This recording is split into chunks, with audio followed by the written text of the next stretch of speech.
Sourav knows.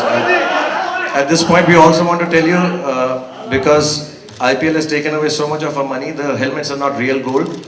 But by the end of this year, we will make sure this business also takes and give you golden helmets. Thank you, Gauri. I'll request Mr. Modi to say a few words.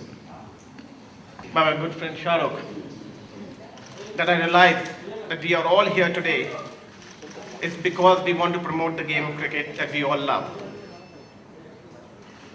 Work and perseverance. What's more is that the Knight Riders have a delectable pool of talent, the likes of Australian captain Ricky Ponting, David Hussey, and not to forget the West Indian opening batsman Gale.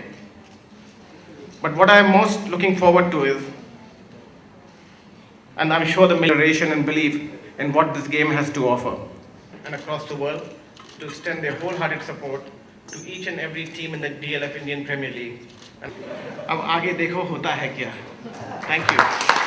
Thank you, Mr. Modi. I request Dada to say a few words. Dada.